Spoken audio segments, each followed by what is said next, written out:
প্রায় 200 কোটি মুসলিম, 57টি দেশ, ইসলাম কান্ট্রির মধ্যে সব থেকে শক্তিশালী দেশ, ছোট্ট একটি দেশ ইসরায়েল, 1 কোটি জনসংখ্যা, 10 কোটি দেশের প্রধানমন্ত্রীকে খামিনিকে 72 হুরের কাছে পাঠিয়ে দিয়েছে। এর থেকে লজ্জাজনক বিষয় আর কি হতে পারে? তোমরা শুধু মাদ্রাসায় থাকো, আর কিছু করতে পারবে না, আর শুধু স্বপ্ন দেখো যে একদিন হিসাব করবে, কিছুই হবে না। আবে অন্ধভক্ত, ইসরায়েলের বাচ্চা, তোকে বলছি শোন, তুই যে বলছিস না 200 কোটি মুসলমানের ভিতরে 10 কোটি মুসলমানের রাষ্ট্রপ্রধানকে মেরে ইসরায়েল 72টা ঘরের কাছে পৌঁছে দিয়েছে, আমি তোকে জানার জন্য বলে দিই শোন, এটা হচ্ছে তোর ভুল ধারণা। আয়াতুল্লাহ খামেনি মারা যাননি, উনি এখনো বেঁচে আছে।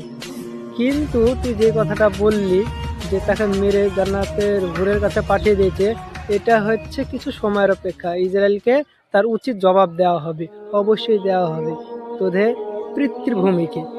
আর যেখানে মুসলমানের কথা হবে সেখানে আমি কথা বলবো। এই ভিডিওটাকে প্রচুর পরিমাণে শেয়ার করো বন্ধুরা, যাতে মুসলমান ইরানের জন্য দোয়া করতে পারে আর এই অন্ধভক্তরা এই ভিডিওটা দেখতে পারে।